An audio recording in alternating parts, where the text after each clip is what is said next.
To God be the glory. To God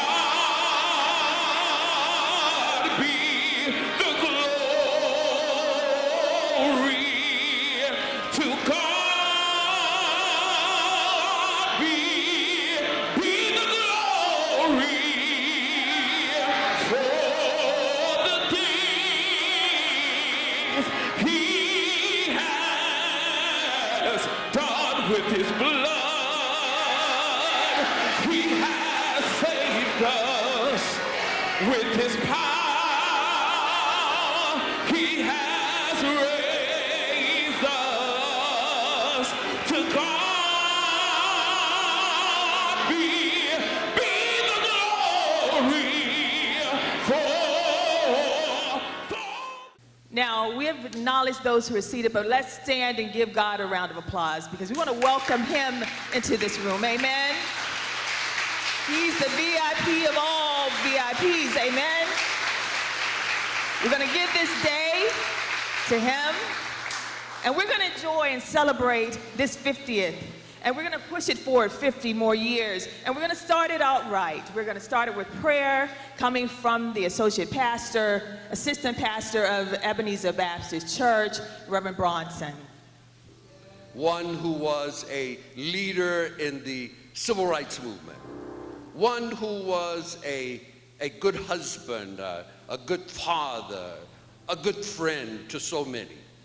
We come to thank you and to commemorate and to remember the life of the Reverend A D King.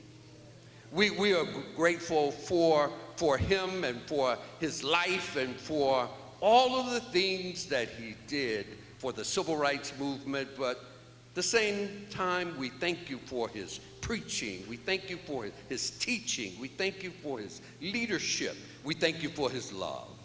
Every voice and sing till earth and heaven ring, ring with the harmonies of liberty. Let our rejoicing rise high as the listening skies. Let it resound loud as the rolling sea.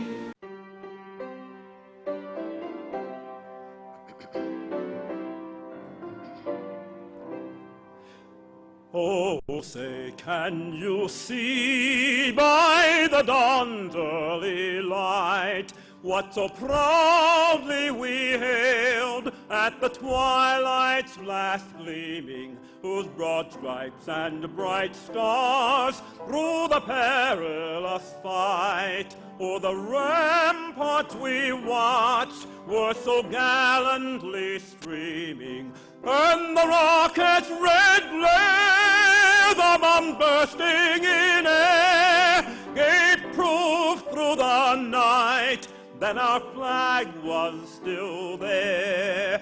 Oh, say does that star-spangled banner yet wave o'er the land of the free and the home of the brave?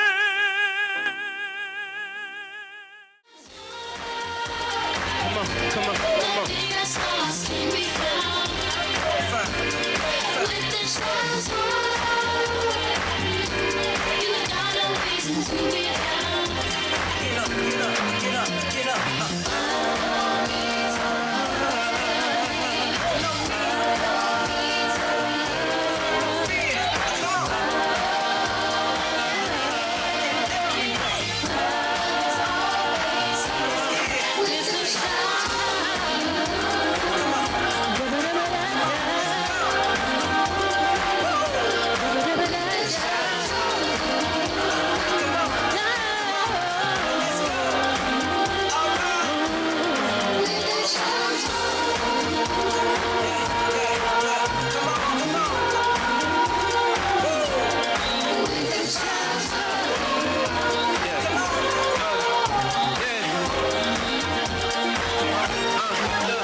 so much hate in the world today. That's why we need love just to take its place. And never let the good times fade away. So let the rhythm of the 808 resonate with every good feeling that you feel inside. Society is trying to hide it. It's not a crime to be yourself, so free yourself. You know it all gets better with time. Give it to me now. Y'all feeling good? Y'all feeling that? Come on, talk to us. Y'all feeling good? Make some noise.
I have the dubious honor to officially welcome everyone to the historic Ebenezer Baptist Church, the spiritual home of Dr. Martin Luther King Sr., Dr. King Jr., and of course, Alfred Daniel Williams King. On behalf of our senior pastor who's unable to be here on today, he wanted to welcome every single one of you all here today as we recognize and pay homage and tribute to the righteous Reverend Alfred Daniel Williams and his family. So God bless you, God keep you, and let us continue to march on to freedom and victory as one. You see, A.D. Williams King was my pastor. Indeed, we are happy to be here, not just at the historic Ebenezer Baptist Church, but also to be here at the Martin Luther King Jr. National Historic Site. And we are happy now to have with us the person who has been called for a wonderful challenge to lead the hundreds of thousands of visitors that come to this site each year, and I'm just happy to bring now Ms. Judith Forte, who will come now. This is such a privilege for me to stand here behind this pulpit, which is what I consider holy ground. This is a space that you don't take lightly. So every time I stand behind this pulpit, in remembrance of the foot soldiers that stood here, it just brings back a feeling of appreciation for all that they did. Reverend Alfred Daniel William King, better known to many as A.D. By the way, he received his name in honor of his mother's father, Reverend Adam Daniel Williams, who was also known as A.D. He was born on July the 30th, 1930, in the family home that we manage up the street at 501 Auburn Avenue, to Reverend and Mrs. Martin Luther King Sr., affectionately known as Daddy and Mama King. On June 17, 1950, Reverend A.D. King and Mrs. Naomi Ruth Barber were married. They were married right here, you guys. This is historic. They were married here in historic Ebenezer Baptist Church. And of all that you can imagine, who who officiated the wedding was his brother, Dr. Martin Luther King Jr. Many of our visitors who come here, they don't even know that this family also resided. They lived on the second floor of the family home at 501 Auburn Avenue, along with their 5 children, Alvita, Alfred II, Derek, Darlene, and Vernon.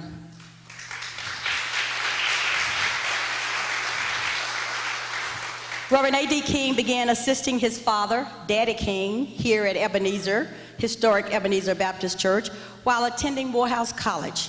In 1959, he graduated from Morehouse College, and in that same year, he left Ebenezer and became the pastor of Mount Vernon First Baptist Church in Noonan, Georgia.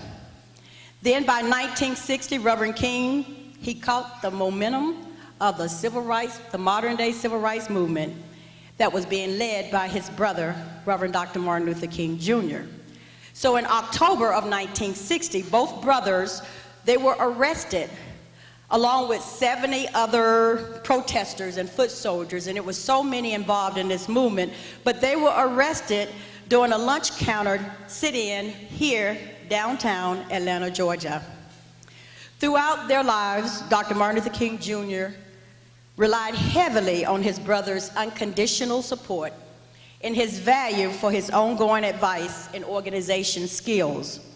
So while Pastor Reverend King became involved in Alabama Christian Movement for Human Rights, and he was also instrumental in helping plan and organize the Birmingham campaign that was led by the Alabama Christian Movement for Human Rights in the Southern Christian Leadership Conference. So on May the 11th, 1963, while he was pastor there in Birmingham, the parsonage where Reverend King family resided was bombed, and half of the house was completely destroyed.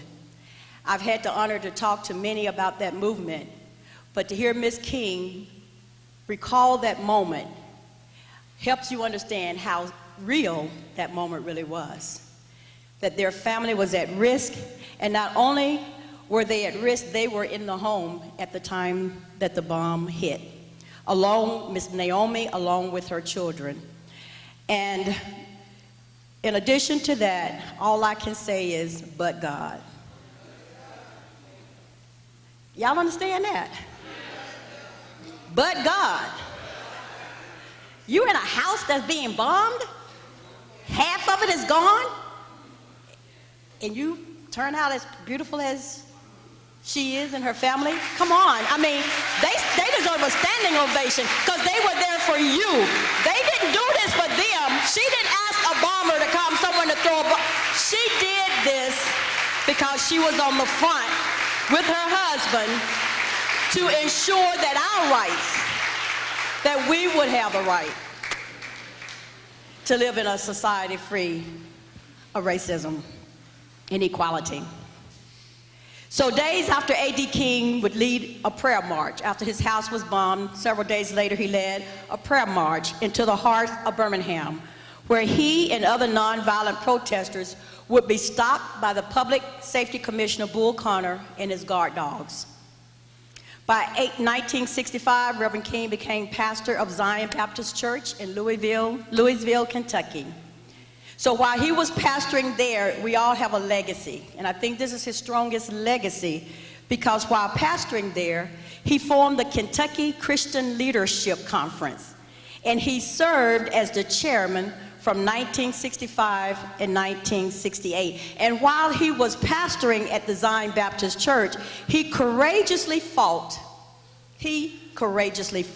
for equal open housing, which evolved into the Fair Housing Act, which is today a component of the Civil Rights Act of 1968.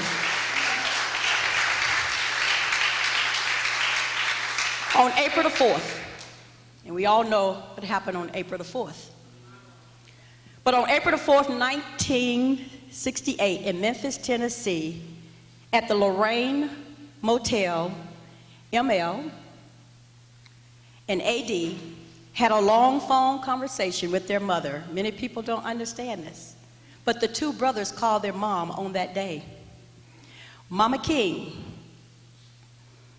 They were constantly fooling her by disguising their voices, each pretending to be the other. Mama King was so happy that day because she seldom had the opportunity to talk to both of her sons at the same time. Well, we know what happened the rest of that day.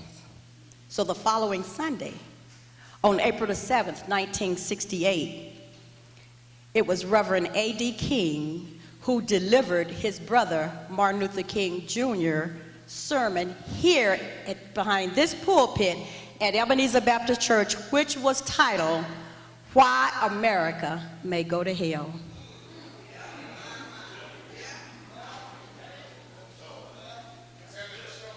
A.D. died on July the 21st, 1969, 9 days short of his 39th birthday, which happened to be the age that ML was when he died.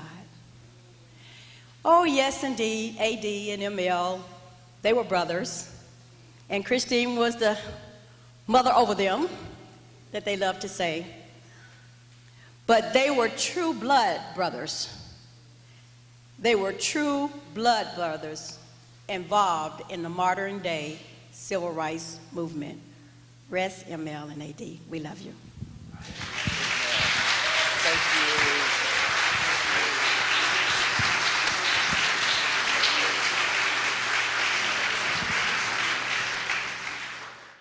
I do want to take a moment to give Dr. Babs Onabanjo his due.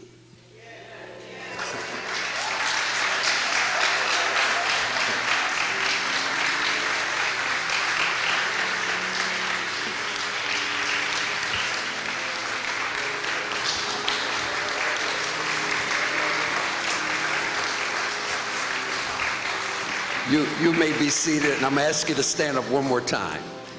Dr. Babs Onabanjo is a mathematician par excellence. He is a leading math scientist in the nation. He presently chairs the department at Atlanta Metropolitan State College here in Atlanta. I'd like to share this, and then I'm going to get out of the way. I too worked at Atlanta Metropolitan State College with Dr. Babs and also Miss Alveda King. We were together there, and when Babs had an opportunity to meet Alveda for the first time, he met her and later found out that she was the niece of Dr. King. And then she asked, "How are you the niece?" And Alveda shared who her brother was and who your dad was, absolutely, who her dad was. And Babs stood there and said, "I didn't know this," and began to ask and question even more and more. And Babs said, "I didn't know this." And Babs went and did research on Reverend A.D. Williams King and came back with such a wealth of knowledge. He promised himself, "What I did not know, the world shall know." And he has dedicated his life. He has dedicated his life to the King family, to you, Mrs. King, to all of you, to make sure that the world knows that right at the side of the Reverend Dr. Martin Luther King Jr. was his brother. And so would you now receive Dr. Babs Onabanjo, the CEO of the Alfred Daniel Williams King Foundation.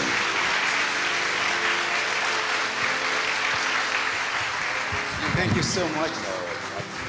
Thank you so much, Reverend Reynolds. That was a wonderful introduction. I didn't know whom he was describing until he called my name. I'm going to introduce Mrs. King in a very special way because I've known her for many years now, and there's no other way I can introduce her but in this fashion, which is very special. And so we're going to describe it in such a way that will immortalize her. And so I called a good friend of mine who's an artist to kind of give me a real image of who Mrs. King really is. And so there's a sculpture that has been designed and by this special artist. And that's why he's standing here before me to describe it. Go ahead and play the video, please. So, as I look at this piece of sculpture, amazing, and I just do appreciate the artist and his artistry. It's simply amazing. I love the piece and I love the artist. So the bronze is hollow. Okay. When it's cast. Okay. So for the lace, instead of the lace from the photograph, I'm gonna kind of punch through and make these butterflies. So it's gonna shine through, and then with your pearls, I think it'll be a really neat touch. That again, with your love of the butterfly, from the caterpillar to the butterfly, I think it'll be a neat, subtle, real personal Naomi King. Thanks very much. So where we are now is she's at the foundry, and I'm using a bronze foundry just south of the Atlanta airport in Noonan, Georgia, the Inferno. Also there, I'm also working on the epic scale Chief Tamachichi sculpture that'll be in the Rodney Cook Senior Park. And so this to me has been so important because with these two sculptures of such important national figures, I really am blown away with the honor and the respect and getting to know you all, and I really humbly thank you, and I'm amazed to be standing right here at this historic spot. Thank you very much. Thank you so much. The sculpture that's been drawn for her will immortalize her and reflects the true nature of who she is. A spirit, a kind spirit, a gentle spirit, a butterfly queen, and a loving mother. I can't describe her better than that. And so please welcome Mrs. Naomi King. Thank you.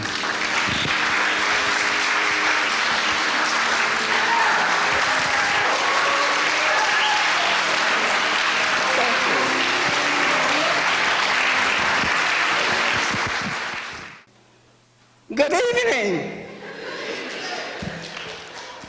Upon this occasion of honoring my beloved Boaz, the Reverend Alfred Daniel Williams King, it is a blessing to see each one of you. And I'm speaking from the bottom of my heart. I love you, and thank you. I said, I love you and thank you for being here. To God be the glory for what he has done for us, for what he is doing right now, and for what he will do.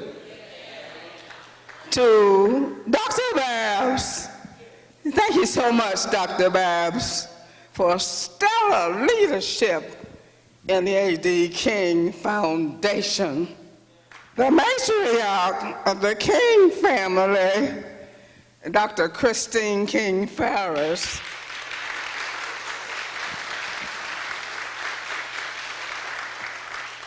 and to my dear family. A.D. was the love of my life. I loved A.D. passionately. I sure do miss him today. 50 years later, I still love him. How about that?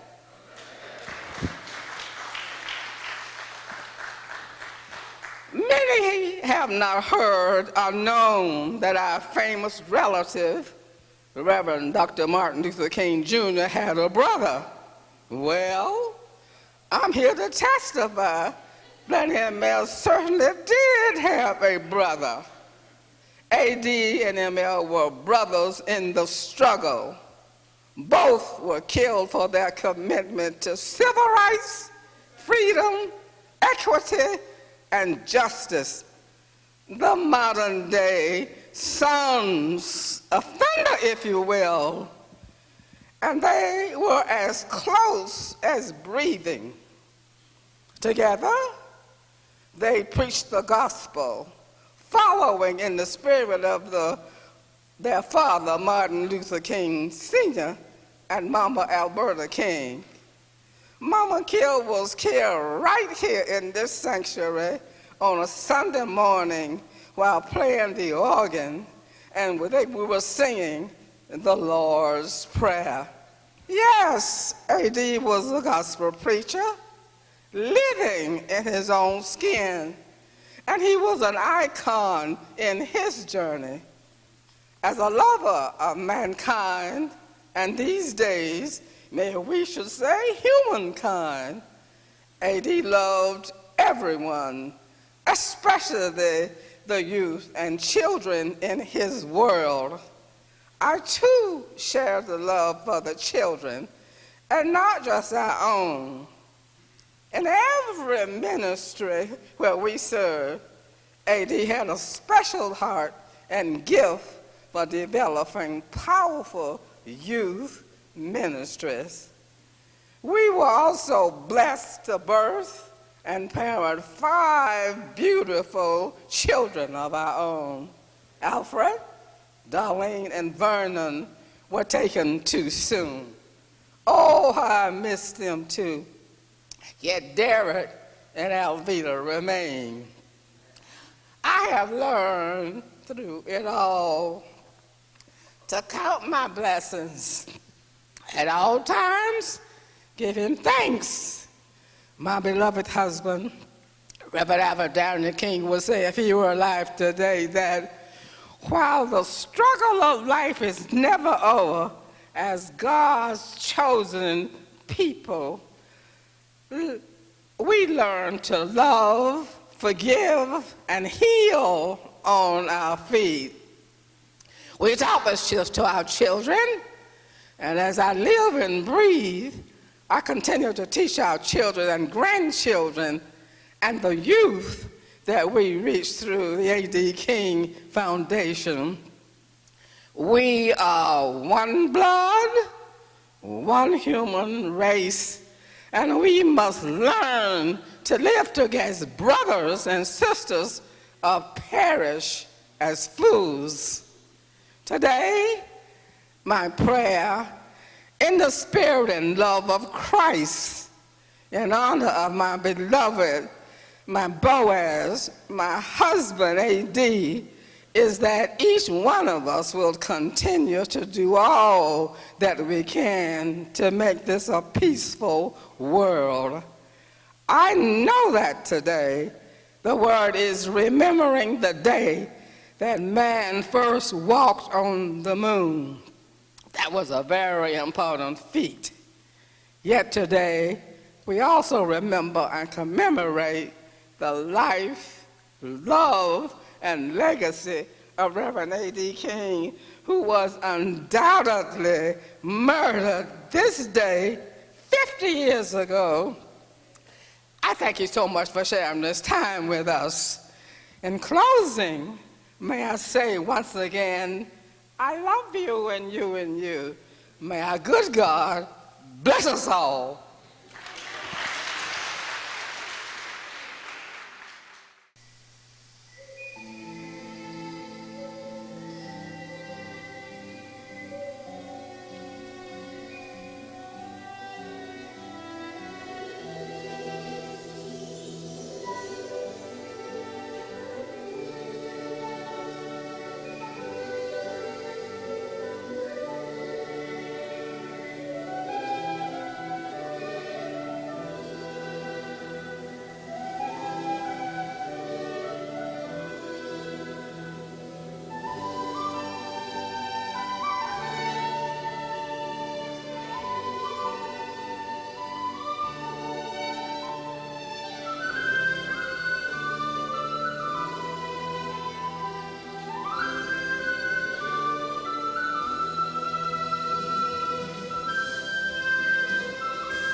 We believe the time is now, and we are the people to open up the doors of opportunity for our forgotten souls.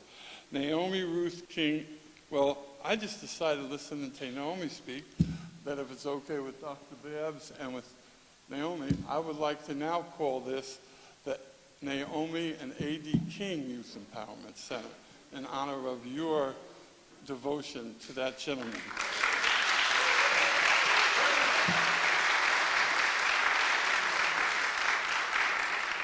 We need to move forward with Naomi and doing this while you're still gracing our presence. So I'm asking everyone who's interested, I have lots of brochures and flyers, and you can get in touch with Dr. Babbs, but this center will bring into perpetual existence the truth about the role of A.D. King as a warrior and his place in the civil rights movement. And it will also enable people to understand the beautiful woman that Naomi is. And so I look forward to us working together to make this possible. There is no time for apathy or complacency, and especially in today's situation. This is the time for vigorous and positive action. So I thank you for your time, and I look forward to anybody who wants to be part of this journey. Thank you. Thank you, Naomi. Thank you, Naomi.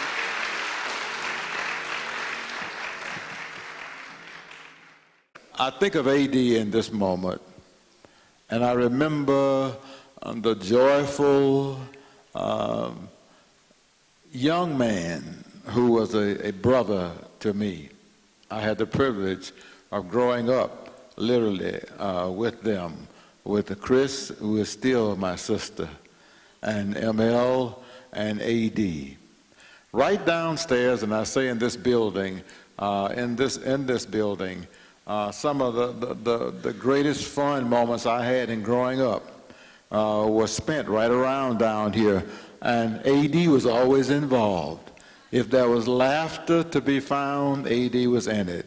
He loved people, children. I even remember the time when he and Naomi were married. And before any of the family was started or any of this, and we've been family, one of the things that I want you to know, and this is important, I'll sit down.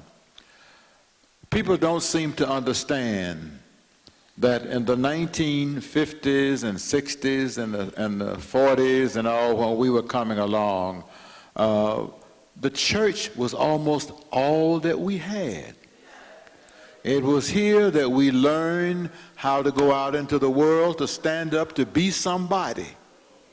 But at the center of all of that was the notion that we were all children of God. And as Reverend King Sr. used to stand and say all the time, it's never about you. It's always about others. And so that is the spirit that created A.D. and ML and Chris and Naomi and all of us who came out of this place. It was about others. We did not grow up in the selfie generation where everything was about self. And the world needs to take a look at our journey and go back there right now more than ever. One thing as we prepare to move toward the end of this program is that A.D. was a symbol of what we came from and what we can become. It is a joy to remember A.D. because as we remember A.D., we remember that we were all one and we are still one. And that is the message of the A.D. King Foundation, that we need to know that now. God bless you, Naomi, and the rest of the family. And we thank God for the privilege of having come back to this house, especially in remembrance of A.D. If I can help somebody as I travel along, If I can cheer somebody with a word or song, if I can show somebody they are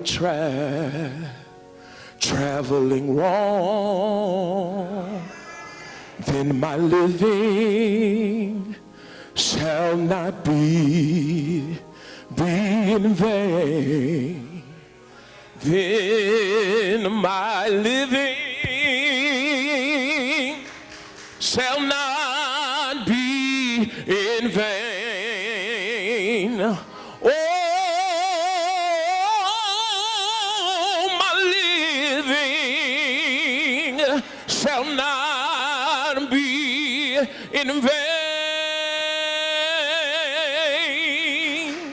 If I can help somebody as I travel along, then my living shall not be in vain.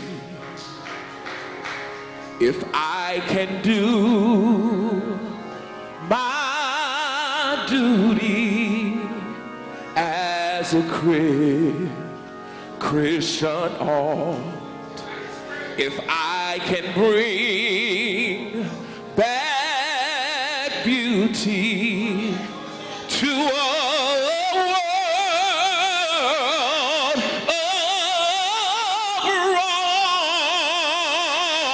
abroad, if I can spread love's message as the master taught, then my living shall not be in vain. Then my living shall not be in vain.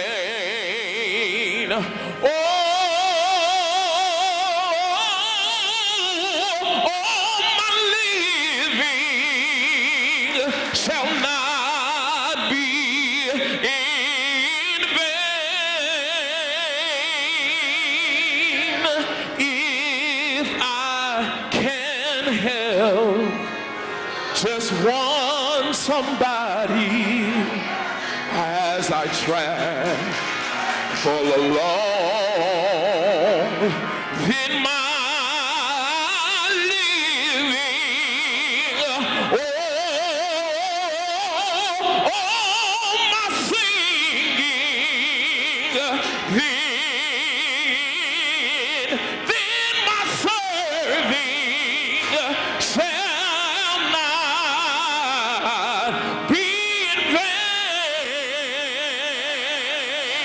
to God be the glory. To God be the glory. To God be the glory for the things He has done with His blood. He has saved us with His power. He has raised us. To God be the glory for the things He has done.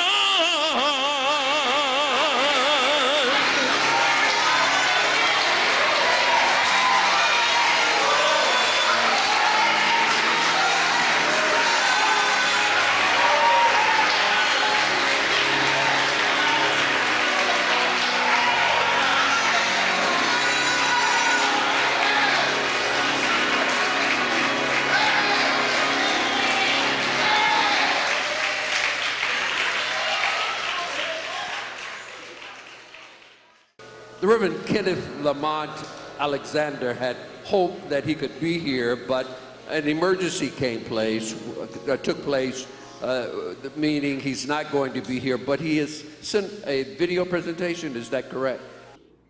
One of the stories that my father would tell about his relationship with Dr. A. D. King and his brother Martin Luther King Jr. Was that Dr. A. D. King and my father were not 100% sure about this nonviolent perspective and this nonviolent approach. But because of the love and respect that Dr. A. D. King and my father had for Martin Luther King Jr., they put aside some of their beliefs and they supported Dr. Martin Luther King in his nonviolent approach, even though they often express the fact that if it had gotten to a certain point, they might not have been able to hold out much longer. But we thank God for the work that they all have done to pave the way to make lives better, not just for us in this country, but to spread the message of human rights around the world. May God bless you, may God keep you, and may his face continue to shine down upon you. Amen. We thank God for the King family. First of all, we thank God for Mama King, our Bada King, because in our culture, I'm from Nigeria. I'm from the Ondo Kingdom. That's why you see this on me. And anywhere in the world you see me, you know I'm from Ondo Kingdom. And I give you greetings from the King of Shemawe of Ondo Kingdom. And we say in our culture, when you educate a woman, you educate a nation. Mrs. King educated her children. For Reverend Martin Luther King to graduate at 15, Mama King had done her job. Because the Bible says in Proverbs 22:6, train up a child the right way to go, and when they grow up, they won't depart from it. So I thank Mama King, Papa King for their work, and for Reverend A. D. King to be supportive of his brother and stay away from limelight. That's a good man. That's a good man. That's a great man. That is a great man. So I'm greeting you today from Dayton, Ohio, where we are waiting on Mrs. King on August the 10th to start our own thing with our youth in our community. So we look forward to her coming. So my coming here tonight is just to let Mrs. King know that we are all in support, the Nigerian community in Dayton, Ohio. We are all in support for what you are doing, what your husband has done for humanity, and what Reverend Martin Luther King has done for humanity. We just thank you all, putting your life on the line every day. Everything, we thank God for all of you, for what you have done. Now, I'm going to say this. I was told that Reverend A. D. King and Reverend Martin Luther King were both in Nigeria when Nigeria got their independence in 1960. That means that the destiny of African Americans and the Africans are intertwined. We are brothers and sisters. I've been in this country 48 years. I see people that look like my cousin, people like my sister, my mother. So I just thank God for all of you. And as I leave here, I'll say this to you. Derek Johnson, who is the president of NAACP, which I happen to be the chair of the International Affairs for Dayton region, went to Ghana in December 16 through 18. Two things he said, and I will shut up.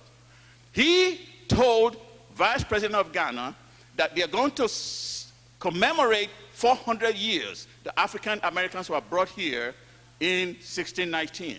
And secondly, we are going to take the level between African Americans and African businesses to the next level that we have never ever seen before. And that will go along with Reverend A. D. King's what they lived for and Martin Luther King. Thank you very much. Many of you talk about my father and properly titled him Reverend Dr. A. D. King, but to me, he's daddy. And notice I did not say he was daddy. He still is daddy. And I will take you into some family reflections. Daddy loved to cook. Now, some of my family members can attest that they say I got skills too. I don't know what I'm talking about. But he is the tree this apple fell from. Not only could he cook, Daddy had a sense of humor. Many of you know that my dad and my uncle were notorious pranksters in their youth. My oldest brother, Al, who is with us but not present, used to comb his hair to the front. Daddy combed his hair to the back. So one morning, Daddy comes in and he got his hair combed to the front. And if y'all know anything about how your hair's supposed to, once you get it trained, I hear Daddy has got this head full of hair and look like a rooster comb.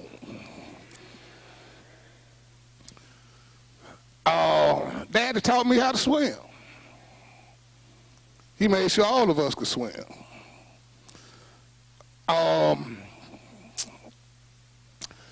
Daddy loved to bowl, loved to shoot pool.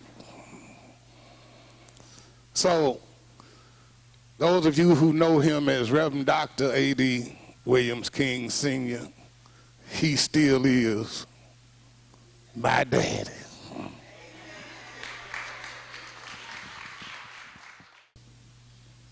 We're standing or sitting in a place that's a result of greatness. The man that my Uncle A.D. was named after, my great-grandfather, A.D. Alfred Daniel Williams, built this church with his own money. That was a hard feat for a black man to do in the early 1900s. But he was an industrialist man.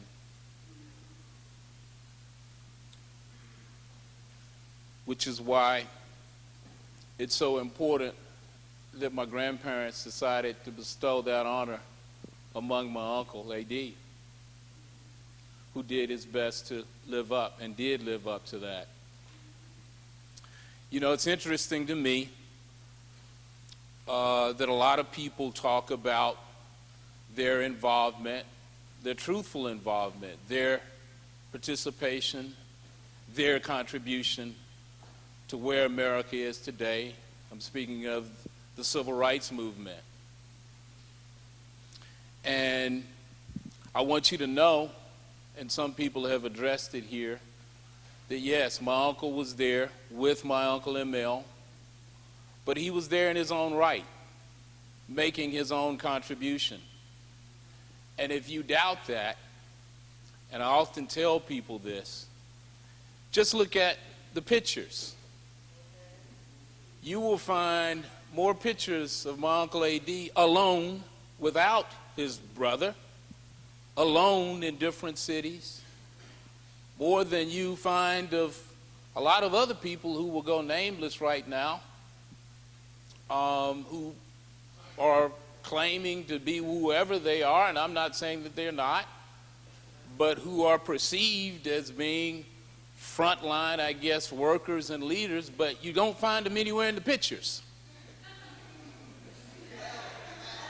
You don't. You don't. Some have been honored by presidents and claimed that they were there, but you can't find them in the pictures.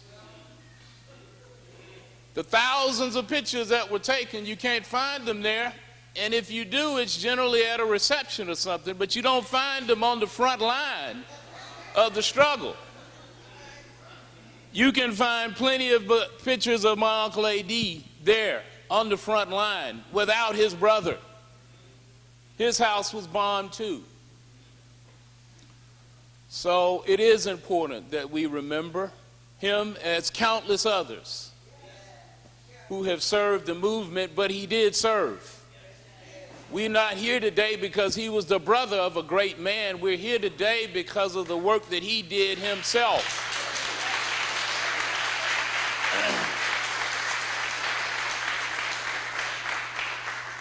Reverend A D King, the Reverend Alfred Daniel King sought to be more like Jesus. He lived a life that was dedicated, and he worked unrelentingly toward the realization of the American dream. And so let me leave you with this. You want to be important? Wonderful. If you want to be recognized, wonderful. If you want to be great, wonderful.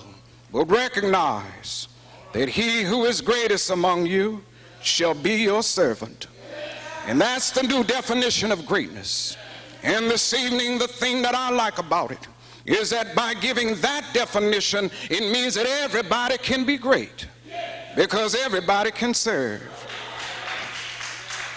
You don't have to have a college degree to serve. You don't have to make your subject in your verb agree to serve. You don't have to know about Plato and Aristotle to serve. You don't have to know Einstein's theory of relativity to serve. You don't have to know the second theory of thermodynamics in physics to serve. You only need a heart full of grace and a soul that's generated by love. And Reverend Alfred Daniel Williams King was that servant. God bless you. Now, Reverend Motley, you missed your part, but we did want to give you an opportunity just to have a word. One who's greater than me took that part. I just take most of my time to beg your pardon and to say that I'm sorry and apologize, Mrs. King and Derek and family, Angela, the whole family. I was at one of my members' wakes and got a little bit delayed, but what an honor, Dr. Babs, for including me and giving me a small part to play. I'm just honored. I just want to point out, on one of those pictures, Mrs. King, was my uncle standing with Dr. A.D. King in a demonstration in Birmingham, Alabama, Dr. Nelson Smith Jr. I see him on the picture, and so I am just simply honored to be a part of this incredible occasion, and thank you so much for enabling me to be a part. Derek, we miss you at Lindsay Street, and let me claim Otis Bird Jr.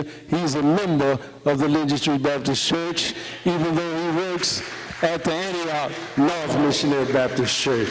Amen. Amen. Dr. Milner. Let me say thank you to Dr. Babs for allowing me to be here. On behalf of Dr. Joseph Eccles Lowry, I would like to let you know that he would be here if he could be. He's getting frail now. I'm usually with him once a week, and he wants you to know that he's glad that finally AD is getting his just due. And so I want you to know that he's glad that. I want to thank all of the participants who took time, and all of you for your patience and your commitment to see this through. You've been a good audience. It was almost 60 years ago that I was introduced to civil rights and the little church that Joe Boone had, Rush Memorial. I would go there. Yeah, okay, well, Fred Taylor, few of us still around, but we would do workshops there for marching. Now, I'm not that old. I was just in the 10th grade then. I'm not quite old as Fred, but we were there. But it was around those leaders of that day that I began to establish the kinds of direction that I have. I think about people like Cameron Alexander. You saw his son there, and Joe Boone and Howard Creasy Sr. They kind of took me by the hand, and then people like Joe Roberts, Otis Moss, and others that helped. I thank God for that privilege and for the privilege of both of your sons, Vernon and this young fellow here, Derek, preached for me at the Chapel of Christian Love. I used to give them all a shot at it over there, including Kenneth Alexander. So we want to thank you so very much for the contribution of your family, all of you. To God be the glory. To God be the glory.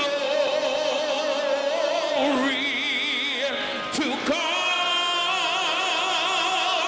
be the glory for the things He has done with His blood. He has saved us with His power. He has raised us to God.